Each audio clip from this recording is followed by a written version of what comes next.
hablarte de dos etapas de la historia de Betsabé. Quiero hablarte de esas dos etapas donde puede ser que en una de ellas tú te encuentres en este momento de tu vida. La etapa número 1. Segunda de Samuel 11:2. Una tarde David se levantó normal a pasear en su palacio. Todo el mundo tiene derecho a salir a su casa, a mirar el entorno. Todo el mundo está en el derecho de mirar, de observar, de contemplar. Y dice que se levantó de la cama y se puso a caminar por la azotea del palacio. Lo están viendo aquí, ¿verdad que sí? Sí. Allá lo marqué. Miren la distancia, ¿verdad? Desde allí vio a una mujer que se estaba bañando. La mujer era muy hermosa. Pero hay un punto, Dios ve tu vida cuando nadie más la nota. Y Dios estaba viendo ese escenario y ese momento. Y puede ser que tú estés en el escenario correcto, en el momento correcto, pero hay alguien que Satanás está utilizando para dañarte en tu momento correcto. ¿Y por qué digo eso? Bueno, vamos aquí. La etapa número 2 de la vida de ella sufrió el abuso de poder. Segunda de Samuel 11:3-4 dice: David mandó a alguien a averiguar quién era esa mujer después que la...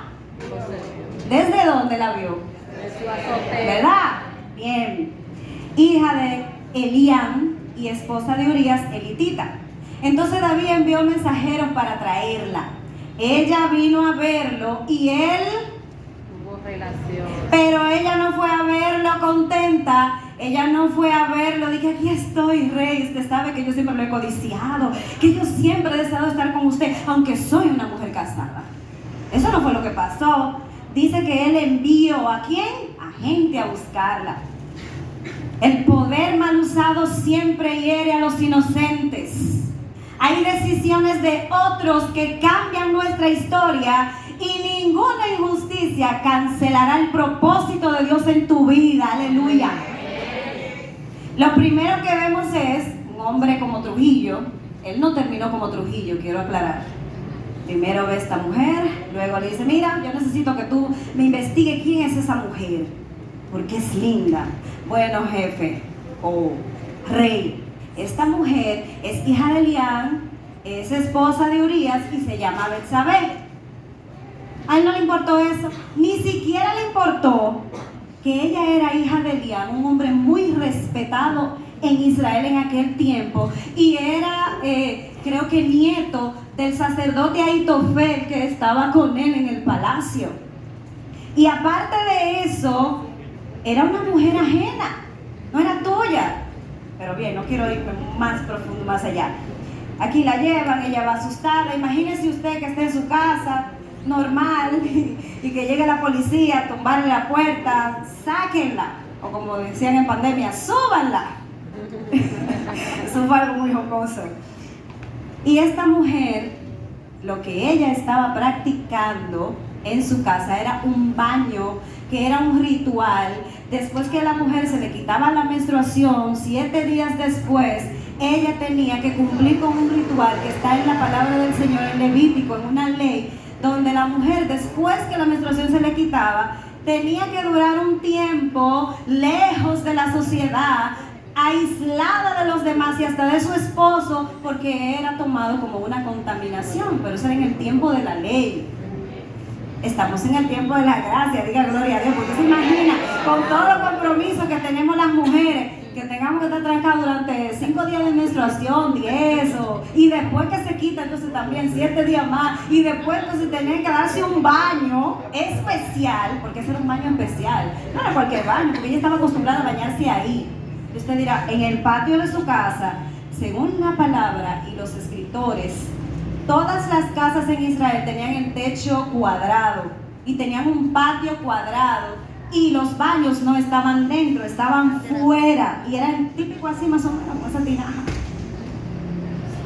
Y las mujeres podían bañarse y los hombres. Cuando yo comencé a investigar esta historia, dije, seguramente su esposo sabía que ella se bañaba ahí, y seguramente era una costumbre de ella, pero me fui más profundo y dije, oh wow, diga, oh wow, oh wow. Ella estaba en lo correcto, ella se estaba bañando, pero ¿qué pasa? Ella vivía con uno de los 30 soldados valientes del rey. ¿Y dónde conoció el rey a este soldado que se llama Urías, que ni siquiera era israelita? Él estaba siendo perseguido por el rey Saúl, que lo quería matar porque Dios lo ungió a él para que fuera el rey, pero este hombre se llenó de envidia y quiso, ya ustedes saben lo que pasa cuando una gente es envidiosa que quiere acabar contigo, ¿verdad? Que no quiere que te vaya bien, y eso le pasaba a Saúl con David. David estaba tan depresivo, tan triste, que se metió en una cueva que se llama Adulán. Y en la cueva de Adulán, allí estaba él triste, y él, siendo gente deprimida, depresiva, triste, abandonado, que la vida lo rechazó, se fueron a meter a la cueva con David, y ahí conoció a Urías. Y Urías entonces comenzó a ser cercano a David, igual que los otros 29 más, porque eran 30. Y la Biblia habla historias específicas de esos 30 valientes. Y aquí pues hace una confrontación de Urías muy amplia, no como la de los demás. Y acontece entonces que después que pasa esto, él se convierte en uno de los valientes, comienzan a librar batallas, a pelear, a guerrear y toda la cosa. Y el rey le ofrece una casa de esas cerca del palacio, a 6 casas o 4 casas del palacio. Por eso él la vio desde lo alto, porque el palacio era lo más real, lo más alto, lo más amplio, y todo el que se subía al techo podía ver todo en Israel. Pero no era algo normal, porque no era siempre que David subía ahí arriba. Fue que David libró tantas batallas y tantas guerras que se cansó, porque era un hombre. Estaba en un momento de quiebre, estaba en un momento de debilidad. Cualquiera de ustedes que dure como un cable de alta tensión, trabajando 24/7 de lunes a lunes, ¿qué va a pasar? Se va a cansar. Entonces él se cansó, pero no reposó en la presencia de Dios. Él tenía una responsabilidad de como rey ir a la batalla, pero no fue, se quedó confiado porque sus 30 valientes y la batalla estaba cerca del lugar donde él vivía. Él podía mandar cartas, mandar estrategias, y ellos recibieron, miren, el rey dice esto y esto, que hagamos esto y esto, y eso pasó. Y sucede entonces que después de este momento, en la etapa 3, aquí dice que la mandó a buscar, se acostó con ella, fue una sola vez que se acostó con ella. Ella tenía aquí, cuando se lo mandó a decir, 3 meses de embarazo. Después la mujer quedó embarazada y mandó a decirle a David, estoy embarazada, porque 3 meses después. Las mujeres, no es como ahora que nosotras tenemos aplicaciones que nos dicen cuándo nos va a bajar el periodo, cuándo es nuestra ventana fértil, cuándo estamos activas, cuándo no, y así cuando usted puede quedar embarazada. Hay muchas aplicaciones digitales. En aquel tiempo no había eso. La mujer tenía que esperar un mes completo para saber si le iba a llegar el periodo o si estaba embarazada. Y recuerdo que lo hacían delante de mí cuando yo era niña, que para saber cuál era el sexo, que era lo que hacían, una cuchara y un tenedor. Y que si ella se sienta donde está el tenedor, es varón. Y a veces de varón nacía hembra. Yo llegué a ver mucho eso, porque no teníamos la forma de saber cuando una mujer estaba embarazada. Entonces no se debe olvidar que hay momentos donde una mujer no sabe qué hacer con su dolor. Cuando la identidad se enferma, la mujer pierde dirección. Pero Dios sigue escribiendo la historia, aunque usted esté enferma, aunque usted esté adolorida, aunque usted esté triste, aunque usted esté quebrada. Ahí, en ese punto de su vida, Dios está escribiendo, por más duro que usted lo vea, por más triste que usted lo vea, por más depresión que usted tenga, Dios está escribiendo tu historia. Amén. ¡Aleluya! Esta mujer lo mandó a decir 3 meses después, y usted dirá, ¿y por qué? Porque según la ley, otro punto de la ley, cualquier mujer que quedara embarazada, que no fuera de su marido, tenían que sacarla, apedrearla y matarla con todo y criatura. Eso era así. Estudia la palabra de Dios, usted quiere saber por qué. Entonces ella, calladita, en silencio, con 1 y 1000 preguntas, su marido lejos, sin tener una buena amiga como usted tiene, que Dios le puso una amiga que usted le puede gritar y decirle, mira, me pasó esto, mi marido me hizo esto, aquello, y tu amiga te dice, ven, vamos a orar, que Jehová va a responder, que Jehová va a hacer algo, aleluya. Esta mujer no tenía a nadie. Ella no podía hablar con nadie. No podía decirle a nadie lo que le estaba pasando, porque ella estaba en peligro de muerte. La iban a tomar como una adúltera, sin ser adúltera, porque fue que la mandaron a buscar. Si usted lo manda a buscar a Trujillo, ¿qué usted va a hacer? Ay, Dios mío, eso es doloroso, eso es fuerte. Imagínese usted la cara de Trujillo, y que Trujillo a usted, la que está ahí sentada, la mande a buscar. No David, porque David era bonito. ¡Denle un aplauso al Señor! Ay, santo. La Biblia dice que era bonito. Pero por más lindo que fuera, ese rostro hermoso que usted ve ahí no estaba enamorada de David. No le interesaba a David. Ella tenía a su marido. Diga, yo tengo mi marido, la que está casada. Y yo no estoy casada, pero tengo el mío. A la mañana siguiente, David escribió una carta para su líder Joab, el que era como el segundo después de él, el más duro, el más fuerte, el más diestro, y se la mandó con Urías. En la carta escribió, pongan a Urías al frente de la batalla, sea más fuerte, donde sea más fuerte, y luego déjenlo solo. ¿Para qué? Se convirtió en un amigo de Trujillo. El pecado nunca se va a quedar solo, porque él pensaba que todo lo que él estaba haciendo en su cabecita era como algo que allá arriba no lo estaban mirando. El pecado siempre trae consecuencias, pero Dios, ¿a quién Dios nunca abandona? Pero dígalo duro. Y si usted ahora mismo está pasando por un momento de víctima, diga que Dios a usted no la abandona. Yo no sé quién le está haciendo la guerra, yo no sé a quién el diablo está usando, el Señor lo reprenda, pero Dios no te abandona si estás en la etapa donde eres víctima de lo que sea. Yo no sé el contexto personal de cada una de ustedes, pero Dios sí está observando. Miren aquí, porque como les dije ahorita al principio, la guerra era cerca del palacio, no era tan lejos. Y él manda a buscar a uno de sus soldados, y a él mismo lo mandó a buscar. ¿Para qué lo mandó a buscar? Para que tuviera relaciones con su esposa y el muchachito se le pegara. Después que usted deja embarazada a una mujer, manda a buscar al marido. Lo más bonito de la Biblia es que la Biblia siempre te detalla. Ella no estaba embarazada de Urías, recién estaba terminando de purificarse porque se le había quitado el periodo menstrual.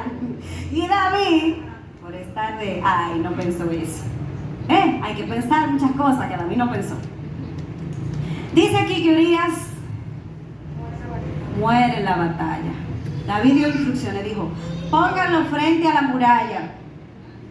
Y ahí todo el mundo que se me le quite, lo dejen solo. Porque ya que él no quiso ni siquiera dormir con ella, se quedó aquí en el palacio, pero le dijo una palabra tan bonita a David, y ni aún así este bendito hombre reacciona. Le dice, ¿y tú crees que yo, sabiendo que los otros se están matando en esa guerra y que están allá dándolo todo, yo voy a comer y a beber y a acostarme con mi mujer en mi casa? No, usted se equivocó, rey. No fue así que te lo dijo, yo estoy parafraseando en dominicano. Y cuando David agarra, le da presente, le dio de todo para que fuera a hacer una fiesta con Betsabé en la casa. Ustedes saben de eso, los que son casadas. Y él no fue, durmió con los sirvientes del palacio, se quedó durmiendo. Y a la mañana va un chismoso, siempre aparece un chismoso, señores. El diablo siempre tiene un chismoso preparado para destruirte, para dañarte, para matarte. Y para sacarte del propósito. ¿Y para qué tú sigas siendo víctima mientras Dios está haciendo tu historia? Así que tranquilo. Y va y le dice, rey, fulanito no fue para su casa. Porque ese que fue a decirle sabía que la muchacha estaba embarazada. Porque fue uno de los que él utilizó para que la fueran a buscar. Y le dijo, él no durmió en la casa. Él se quedó. Entonces cuando ella se entera de que su marido murió, dice que oyó oyó, ni siquiera lo vio, porque él se quedó como fiel soldado en el palacio y le dijo a su rey que él no era capaz de ir a tener deleite con su esposa mientras había una batalla donde él tenía que ir, que no fue, que lo mandó a ellos, muchachito demandado. Y nadie se atreve a decirle, pero usted tiene que ir, por más cansado que usted esté, por más agobiado que usted esté. Yo sé que usted ha librado muchas batallas y muchas guerras, y que usted ha enfrentado muchas cosas en su vida, pero hay que ir, cumpla con esto. No cumplió, se quedó cómodo, relajado y lo mandó a ellos. Y lo que él no sabía era que el enemigo tenía tremenda cosa preparada para él, así que no se relaje, no se duerma. Levántese si usted está caída, si usted se siente debilitada. Hay siempre de esas hermanas de fuego en la iglesia. Llámela y dígale, yo necesito que tú hagas una oración, pero no una oración cualquiera por mí. Una oración que me active, porque hay gente que tiene ese don. Hay gente que cuando oran, señores, pasa lo que pasa, tienen esa unción de activación que te permiten a ti volver al estándar normal. Ni que te crean más para allá ni más para abajo, sino al normal, donde Dios te tiene. Pero hay un duelo aquí, en esta etapa 5. Yo no sé quién ha pasado por duelo, quién está en duelo, quién conoce a alguien que está pasando por un duelo, por ser víctima de algo que uno no se anda buscando. Hay algo aquí importante. Cuando una mujer, yo pienso en ese momento así como, y me duele el corazón, porque imagínense una mujer perder a su marido y que ni se entere que fue que otro que tuvo con ella lo mandó a matar porque no quiso hacerse cargo de el bebé de otro en ella. No quiso tomar la responsabilidad, porque ya que le embarazaste, llama a tu soldado que dé los 30 tuyos y dile lo que pasó, pero no lo mande a matar, abusador. Ahora sufre esta mujer embarazada, imagínense ese embarazo como venía. Perdió a su esposo, perdió su tranquilidad y perdió su estabilidad. Cuando la identidad se enferma, ¿qué dice ahí? La mujer pierde esperanza. Entonces, si estás perdiendo la esperanza, revisa que tu identidad está pasando por un proceso de enfermedad, por alguna situación. Dios sabe, Dios te conoce y Dios sabe qué es lo que estás pasando. Pero vámonos a la etapa número 6. Dice la palabra del Señor que después que el esposo de una mujer moría, ella tenía que durar de duelo 1 mes, 30 días completos. Pero este hombre fue tan tremendo que me encantó de esta imagen, y esta parte fue la que más me gustó. ¿Qué ustedes ven ahí? ¿Pero de qué color está? ¿Y qué significará eso? Después que pasó el tiempo de duelo, David mandó a buscarla otra vez, vean, Trujillo se levantó ahí y la llevó al palacio. Ella se convirtió en su esposa, no por gusto ni por deseo, porque ella no lo amaba. Recuerden, esa mujer estaba enamorada de su marido, por más lindo que fuera el rey y por mejor que estuviera. Ella se convirtió en su esposa y le dio el que ella tenía, ustedes saben, por producto de lo que había pasado. Pero lo que David había hecho no le agradó a quién. Si la persona, ay Dios mío, ayúdame a decirlo. Si la persona que se está levantando contra ti está tan fuerte, le va a pasar esto. Pero todo lo que Dios permite, sea para bendición o corrección, tiene un plan, tiene un propósito. Amén. Eso no le agradó a Dios, pero porque no le agradó a Dios, Él no dejó de seguir siendo el hombre conforme al corazón de Dios. Aleluya. Aunque tú y yo hagamos cosas que no le agraden al Señor, aleluya, no vamos a dejar de seguir siendo hijas de Dios. Aunque tú hagas cosas que no le agraden a Dios, los ojos de Dios no dejarán de mirarte con misericordia. Aunque te levantes en contra de alguien y le haga la vida imposible, ese Señor que está sentado en su trono, que derramó sangre en el Calvario, lo hizo por ti, para esta mañana venir a decirte, no importa lo que hayas hecho o lo que te hayan hecho, mis ojos todavía siguen sobre ti. Amén. Déselo fuerte al Señor.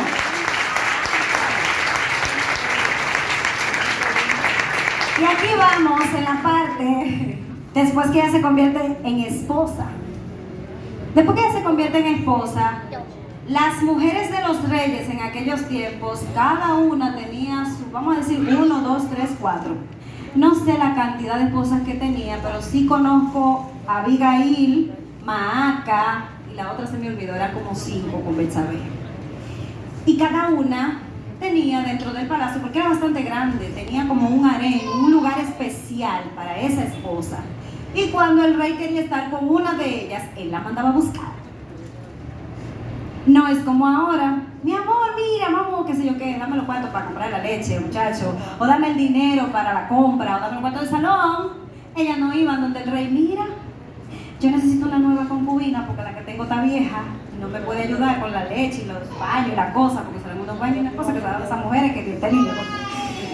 Pero bueno, el asunto es que ella llega y se establece en el palacio como la esposa de David, pero no como una esposa reconocida, sino como una esposa con marcas, con heridas, con cicatrices, con dolor. Puedes estar en un lugar alto y sentirte vacía, y eso le pasó a ella. Ella llegó a un lugar alto, un lugar de renombre, pero ella no andaba buscando eso. Y muchas veces las que lo andan buscando y lo consiguen también se sienten vacías igualito, porque esa fórmula no cambia.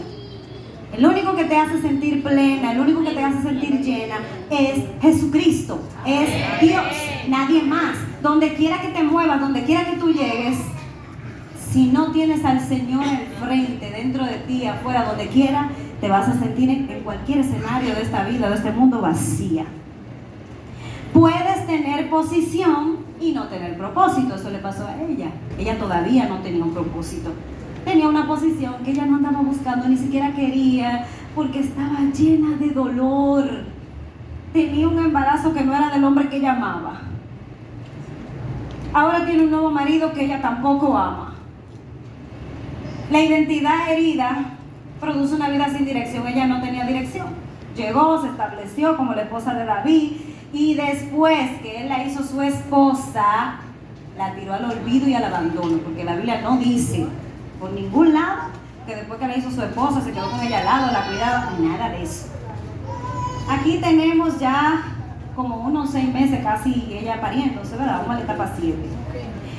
Entonces, después que la muda, que pasaron los 30 días de duelo, que se la lleva, que le establece, dice la palabra del Señor, David había hecho algo que no le agradó a Dios. Dios no se queda con nada. Dios tiene todo guardadito ahí, con evidencia y con registro. Aquí sucede, Dios manda un profeta llamado Natán, le dijo a David, tú eres ese hombre. Esto dice el Señor, Dios de Israel. Yo te ungí como rey de Israel y te libré del poder de Saúl. Saúl era el antiguo rey que le tenía envidia, lo quería matar y lo estaba persiguiendo. Dios siempre confronta ¿qué? La injusticia. Así mismo ahora dice. Dios no guarda silencio ante el abuso. Dios no es sordo, no es ciego. Y Dios está viendo lo que tú le estás haciendo a alguien o lo que alguien te está haciendo a ti. Dios no es ciego, pero Él necesita recopilar y tener las evidencias suficientes para cuando te baje el hacha, sea algo que tú digas, es verdad, Señor. Pero a veces hay gente que son tan fuertes que no dicen, es verdad, Señor. Dios defiende a los que han sido heridos, pero también a los que hieren, porque recuerden, todos somos creación del Señor y estamos bajo su misericordia, seamos capaces de herir a alguien o no, pero hay consecuencias para el que hiere y también hay sanidad para el que es herido. En este punto aquí, David se llevó a Betsabé para el palacio, está muy relajado, está muy tranquilo, ya quité a Uría del medio, wow, qué duro eso. Lo quité del medio, me quedé con la mujer, qué linda, me encanta, todo está bien. Pero por estar desconectado de Dios, se le olvidó que al Dios a quien él le componía salmos, a quien le cantaba canciones, a quien él adoraba, a quien él amaba, lo estaba observando así en silencio. Dios te está observando calladito, Dios no ha dicho nada. Cuando Dios hable, o tú te enderezas, o pide perdón, o te sana y dice, Señor, sáname porque yo voy hacia adelante. tome eso en cuenta. El silencio de Dios muchas veces no es solamente para corrección, es para corrección de los que hieren, de los que ofenden, de los que maltratan, de los que siguen como el caballo. Pero llega un momento que Dios hace lo que dice Natán: tú fuiste la causante. Pero Dios no te dice tú fuiste la causante para destruirte, para enterrarte. Dios no lo hace para eso. Dios siempre te va a corregir con disciplina para ayudarte a corregir lo que hiciste y que sigas avanzando con las consecuencias encima, como va a cargar David ahora, que esto es fuerte. Abajo vemos un hombre quebrantado, quebrado, de pechito parado, de gallito de pelea, fuerte, bien. Aquí, Dios viene a confrontarlo. Anuncian: David, ha venido el profeta Natán a visitarte. Sí, ábrele la puerta, que venga.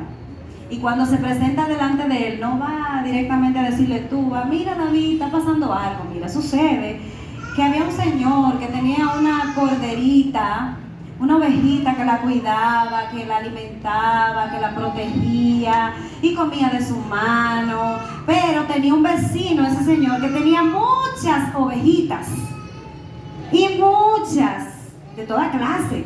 Y vino alguien a visitarlo. Y ustedes saben qué él hizo, David. Ajá, ¿qué? Él agarró la corderita de ese hombre que la cuidaba, que la protegía, y la mató, la cocinó y se la dio a comer a su invitado. Y se quedó con todas sus ovejitas él. ¿Y dónde está ese hombre? Búsquenme, lo que ese hombre va a tener que pagar, mucho más allá de los intereses de lo que hizo. Y ahí entonces aparece esa imagen que ustedes ven ahí. Ese hombre eres tú. ¡Ay! Cuando el Señor viene y te dice: ese eres tú, o tú te doblas o te quedas orgullosa. O tú dices: Señor, ay Señor, yo lo hice mal. Señor, yo lo hice mal. Y ahora, ¿cómo yo arreglo esto? ¿Cómo yo lo corrijo? Yo lo hice mal, Señor, pero lo más hermoso es que después que el Señor le manda a decir lo que le manda a decir, le dice: tu trono no será quitado, la promesa que el Señor te dio no será removida, todo lo que Dios te ha dicho seguirá en pie, pero ahora la espada nunca se apartará de tu casa, nunca saldrá de tu casa una ruina. Y más adelante suceden cosas horribles. Viene el primer golpe para David y para Betsabé, porque la víctima todavía sigue siendo víctima y todavía la víctima sigue sufriendo, y es una mujer. Y ustedes saben que nosotras las mujeres somos muy sensibles. Al séptimo día el niño murió. Los servidores de David tenían miedo de decirle que el niño había muerto. Este fue el momento más oscuro de la vida de ambos. Hay dolores que parecen imposibles de superar, pero Dios no ha terminado Dios no ha terminado la historia. Aleluya. El profeta le dice que el niño no va a vivir. Cuando fue donde él le dijo cosas, o sea, le dijo etapa por etapa, porque también están las etapas que David tuvo que enfrentar de manera correctiva de parte de Dios. Empezó el primer golpe. El niño que esta mujer tenía en su vientre, cuando nació, se murió. No digo yo que se muriera, doctora Miosotti. Tantos golpes, tanto sufrimiento, una cosa encima de otra, tenía que hacer que ese embarazo se perdiera. Ese bebé traía problemas desde que fue gestado, desde que cayó ahí. Pues imagínense esta mujer, miren la cara, miren ese rostro. ¿Usted cree que una mujer embarazada puede estar así? ¿Usted cree que una mujer embarazada, pasando esa tribulación, que se le muere primero su marido y luego se le muere su hijo? ¿Ustedes saben lo que duele un hijo, sí o no? ¿Cuántas tienen hijos? Levanten la mano. Cuando sus hijos están enfermos, ¿qué ustedes quisieran? Ser ustedes la que están enferma. Trasládese a este momento ahora. Imagínese el dolor de las entrañas que esta mujer tuvo que tener y lo que ella tuvo que pasar cuando le dan la noticia, porque está bien, fue un embarazo no deseado, yo no me lo busqué, pero era un bebé, fue un regalo de Dios ahí adentro. sea como sea, fue un regalo de Dios. Porque ella era una mujer fértil, y las mujeres fértiles son mujeres bendecidas porque tienen la bendición de Dios para procrear. Y ella era bendecida. Y no importa cómo fue que ese bebé llegó, pero ya ella lo amaba, ya lo quería, ya se le movía, ya la pateaba. Imagínense cuánto movimiento tuvo ese bebé en ese vientre, porque ya tenía 3 meses, cuando murió su marido de ella. Y entonces ahora viene el Señor y le manda a decir a David que ese bebé no va a nacer. Yo no sé si ella se enteraría, yo pienso que no, porque si se entera en ese momento, no sé cómo ella hubiese reaccionado. Pero imagínese usted en esa posición. Hay muchas mujeres dominicanas que han pasado por eso. Imagínese cuántas mujeres dominicanas Trujillo le hizo eso. Quedaron embarazadas así como ella. Obviamente el bebé no murió, no sabemos, porque hay muchas historias que si usted entra a la web a investigar, usted va a ver mujeres que usted ni se imagina, porque yo me metí a investigar mujeres que pasaron por esa situación en nuestro país con Leonidas Trujillo, y hay testimonios, no sé si de embarazo, pero hay unos testimonios fuertes. En la etapa 9, aquí entonces ya pasamos del dolor, del quiebre, de una identidad inestable, de una identidad que no sabía si había rumbo, de ya yo no sé si soy mujer de quién, ya no sé, no sabía. Pero aquí dice la palabra del Señor, después de pasar el dolor y todo lo que pasó, o sea, él se acordó de ella después que se murió el muchachito, cuando le dijeron que el niño nació y que le dijeron que se murió, ahí él se acuerda que Betsabé existe. Porque recuerden que no fue porque le gustaba, que él estaba loco y quería hacerla a su esposa que la mandó a buscar, no fue por eso. David fue a consolar a su esposa y se unió a ella. Betsabé le dio un hijo al que llamó Salomón. El Señor amó al niño. Dios sana lo que el pecado rompió. Dios restaura lo que el dolor destruyó. Dios puede comenzar una nueva historia. Diga, Dios puede comenzar una nueva historia en mí. Amén. Dios puede sanar mi dolor. Dios me puede restaurar, pero dígalo, que se escuche. Dios me puede sanar. Dios me puede restaurar. Dios puede comenzar una nueva historia conmigo.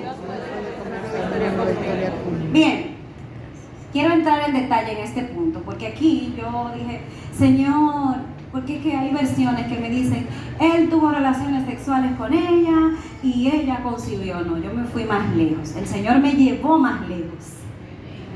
Aquí vemos un momento, aquí atrás dice, ¿fue a qué? A consolar. A consolar. Vamos a la validación.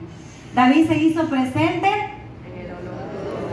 Al fin que llegó, al fin que cayó, al fin que entendió lo que le hizo a ella. Hay gente en tu vida que van a llegar a ese punto, pero espera, no hable, no te desesperes. Ay, pero que me hizo esto, que aquello, que lo otro. Y comenzamos. ¿Pero qué está? Esto, aquello.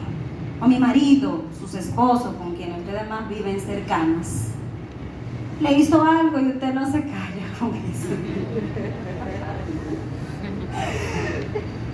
¿Que hasta cuándo?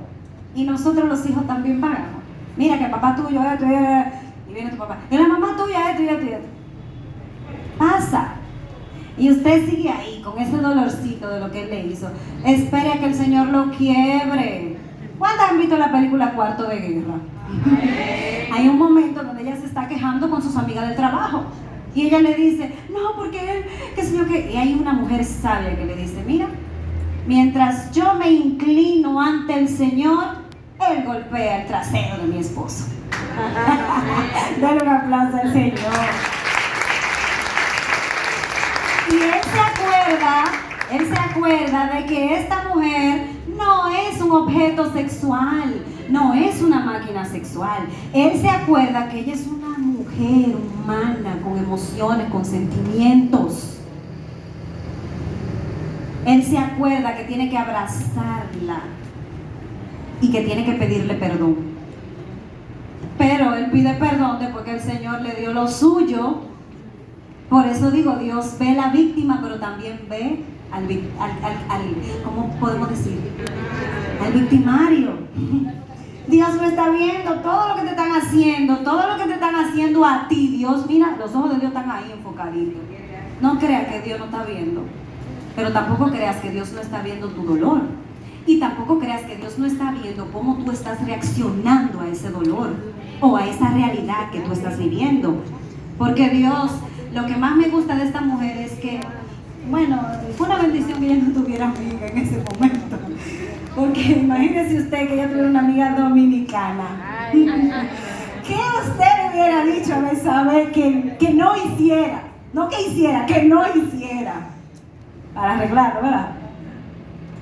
Este hombre entonces se acuerda que ella es humana, pero después que el Señor le rompe la madre de los tomates a él, después que el Señor le quiebra ese orgullo de macho, de patriarcado que había, después que el Señor le enseña lo que él hizo, que estuvo mal, entonces su corazón se quebranta y se humilla.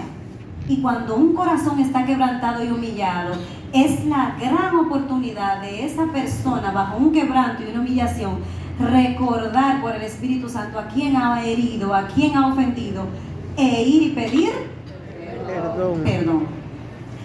Un encuentro tras el arrepentimiento. Hay un salmo, levanta la mano, ¿quién conoce el Salmo 51? Bien. Sanando el caos previo. En este salmo, ese hombre se explaya. Dice todo lo que él hizo, todo lo que sintió, y se arrepiente y se humilla sabiendo que a quien él iba a perder era el Espíritu de Dios, era el Señor, si él continuaba en su pecado. Pero como él amaba a Dios, y muchas veces que nosotras amemos a Dios no nos exime de caer en pecado, no nos exime de ser peores que David en nuestra temporada, no nos exime de esas cosas, porque lo único que nos puede eximir es el arrepentimiento y la sangre de Cristo en este tiempo de gracia. Amén. Dignidad. Después que él va donde ella, no sé cuántos días de duelo tenía que vivir por el bebé, pero después que él va donde ella, habla con ella, se pone a cuentas con ella, le expresa su corazón, le abre su corazón como el gran rey, no, ahora como un hombre que de verdad entiende que debe darle un lugar a esta mujer de quien él abusó. La reconoce oficialmente como su esposa, dándole un lugar de honra. Cuando él la llevó al palacio, no la llevó al lugar de honra, no la llevó como un lugar de honra, no la llevó como lo que quizás estamos viendo ahora, no la llevó con ese fin. Él la llevó para salir del problema que tenía. Fue un embarazo a vapor porque la embarazó y esa criatura tenía que tener un papá, porque si esa criatura no tenía un papá en los tiempos bíblicos, era un bastardo bíblicamente hablando. Legitimidad. Después de ponerse a cuenta con ella, de hablar, de conversar, viene un acto sexual que deja de ser un adulterio para convertirse en una relación bajo honra. Sanación. La intimidad física es la culminación del consuelo emocional y el perdón espiritual. Aceptación divina. Esto fue lo que más me gustó y lo que más me encendió la vida. Dios aceptó y bendijo esta unión restaurada, otorgándoles como fruto de redención. ¿A quién? A Salomón. El profeta Natán, cuando este bebé nace, le pone Jedidías, que significa amado del Señor. El consuelo sanó el corazón y el sexo selló un nuevo comienzo con la aprobación. El sexo es un regalo de Dios. El sexo no se puede tomar como algo a la ligera. Aquí vemos cómo se define el acto sexual. El acto sexual dentro del matrimonio es una honra para el Señor. El Señor le agrada el acto sexual de la mujer y del hombre dentro de los parámetros del matrimonio solamente. Fuera de esa vía, fuera de ese lugar, eso siempre va a tener una complicación. Y me encantó cuando dice que el consuelo, primero el consuelo. Déjese consolar por su marido primero. Hable con su esposo, póngase de acuerdo. Si fue usted la que lo ofendió y lo hirió, que el Señor no le haga como le hizo a David a usted. Porque si fue su marido, prepárese que el Señor le va a hacer lo mismo a él. Pero en algún momento van a tener que otra vez unirse y complementarse, porque ustedes son una sola carne. Etapa 10. Ya David está viejo. Según lo que dice la palabra del Señor, Betsabé tenía unos 20 años, entre 17 a 20 años, y David tenía unos 45 a 50 años. Y ella, ya después que él la honra, miren qué bella está ahí, que la honra, que la reconoce como su esposa, pasa que hay un hijo que se llama Adonías. Este hombre se está muriendo. Dios le da una promesa de que Salomón iba a ser el rey, que después que él se muriera lo iba a suceder. Entonces cuando ella oye que Adonías va a ser el rey, el profeta Natán le dice, mira, vete donde David y dile, porque fulanito ya está celebrando que él va a ser el siguiente rey. Entonces ella le dice a David en su lecho, Señor mío, tú juraste por el Señor tu Dios a tu sierva que Salomón tu hijo reinaría después de ti. Aquí vemos una identidad sanada que acaba de descubrir un propósito. Amén. ¿Qué mujer no va a pelear por su hijo? ¿Qué mujer que Dios no le diga, mire, el hijo tuyo va a ser un adorador, va a ser un levita, va a ser un profeta? Y muchas de ustedes, aleluya, tienen la capacidad de entender que el propósito que Dios te dio fueron tus hijos. Porque mientras ella no tenía hijos, estaba sufriendo, estaba callada, pero ya Dios le dio un propósito. Y tú tienes tu propósito en tu casa. Pelea por él. Una mujer restaurada tiene voz. Levantó la voz por lo suyo, por su hijo. Tú hablaste, dijiste por el Señor, juraste por el Señor. Y como juraste por el Señor, esa palabra tiene que cumplirse. Y si el Señor te dio una palabra a ti, fue Dios que te la dio, tú tienes que decirle, Señor, esa palabra tiene que cumplirse. Amén. Eso no es que si Dios te lo dijo, mira, y tus hijos están en el mundo, están descarriados, lo que sea, tú tienes que levantar tu voz y decirle, Padre, fuiste tú que lo dijiste. Amén. Yo admiro a la pastora Miosotis. Yo recuerdo que cuando yo estaba en mi etapa de adolescencia, yo llegaba a conferencias, a cultos, y ahí estaba Angel, se me olvidó el nombre del novio mío, porque cuando era chiquito era mi novio. Y yo los veía durmiéndose en los bancos, siempre estaban dormidos, pero yo nunca los dejaba en la casa. Y recuerdo que ella contaba que antes de irse para el colegio, ella los ungía todos los días y que Angel estaba, no, ¿verdad que sí? Y que se quejaba mucho. Pero hoy esos muchachos, el que usted vio aquí tocando y el que usted vio en la batería son los hijos de la pastora Miosotis. Den un aplauso al Señor. Dios levanta a la mujer que antes estaba herida. Si estás herida ahora, Dios va a sanar esa herida de tu corazón. Miren aquí qué bello, wow. Dice la palabra en Primera de Reyes 2:19. Entonces Betsabé fue a ver al rey, ya estaba grande, ya David murió, ya le entregaron el trono y todo. Entonces Betsabé fue a ver al rey Salomón para hablarle por Adonías, el hermanito que quería quitarle el reino.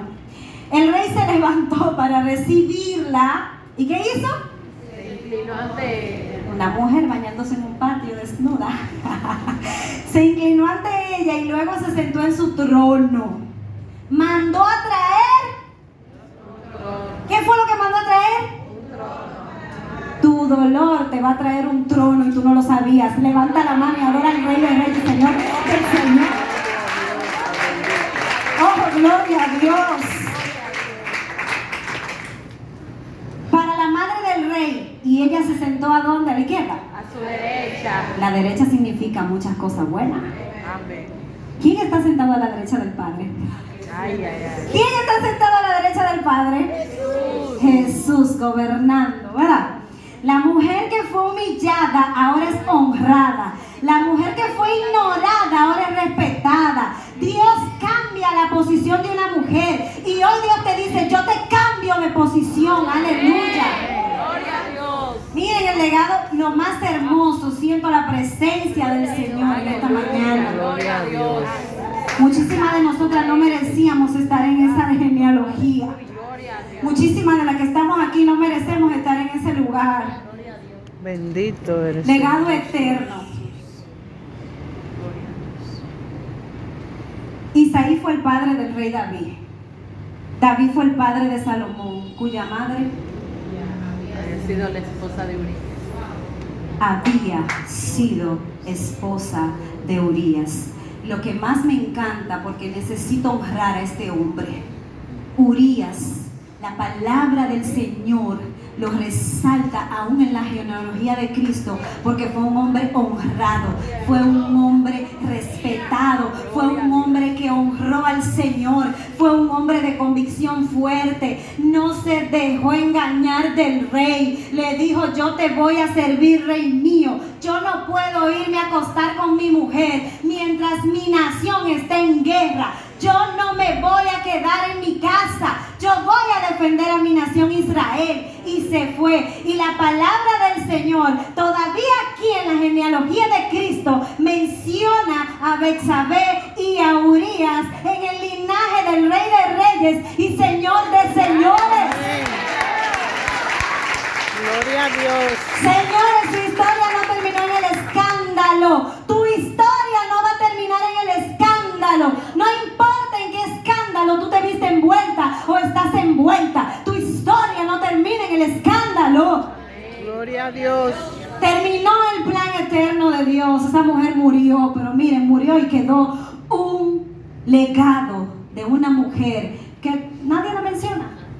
Yo me cansé de buscar información en internet, en YouTube, de ella, y nadie habla de ella. Y lo que encontré era: ay, esa mujer se acostó con ese hombre, le gustó. Y yo, ¿qué? No, vamos a profundizar en la palabra, que nos vamos a encontrar cosas que usted dice: ¿y de dónde salió eso? Betsabé entró en la genealogía.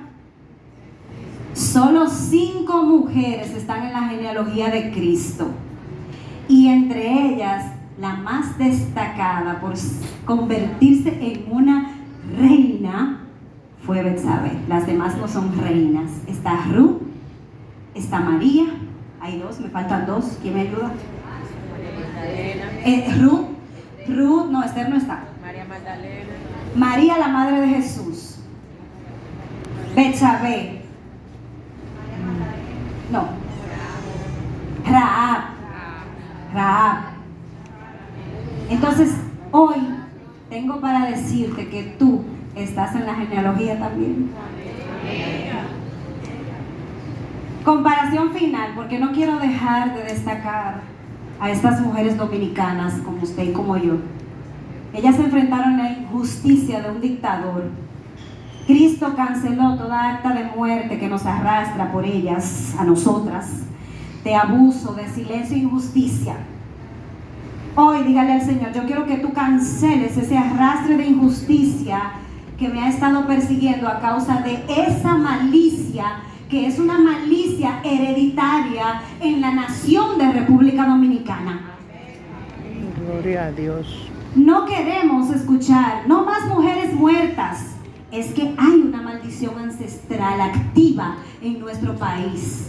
Pero tú y yo somos lavadas por la sangre de Cristo, y por la sangre de Cristo sobre tu familia, tus amigas, tu casa, tus hijas y tú misma, tienes que cancelar todo pasado ancestral de muerte y esclavitud sobre ti, mujer. Amén. Porque Jesús pagó ese precio en la cruz. Hace muchos años yo fui a un encuentro con Dios y mi pastora, hablaba acerca de las maldiciones ancestrales que persiguen a nuestro país. Y ahí ella mencionaba a Cristóbal Colón, mencionaba cómo fue eso, y todo eso desencadenó una maldición ancestral en nuestro país, que hoy todavía estamos viviendo las consecuencias del robo, del maltrato. Entonces tenemos que cancelar ese espíritu diabólico que anda matando a las mujeres y anda quitándole toda autoridad y toda voz a las mujeres. Conclusión: la identidad, recuerden, su identidad se puede enfermar. Dios puede sanarla. Una identidad sanada descubre propósito. Betsabé pasó del patio de su casa al escándalo del palacio, del dolor profundo al honor del reino y finalmente al linaje de Jesucristo. Qué bella esta mujer, era bella. La Biblia dice que era hermosa, pero no para David, sino para su marido. Cuando Dios sana la identidad de una mujer, esa mujer descubre el propósito para el cual fue creada. te toca a ti ahora, de hoy en adelante, descubrir cuál fue el propósito por el cual Dios te creó. Pónganse de pie.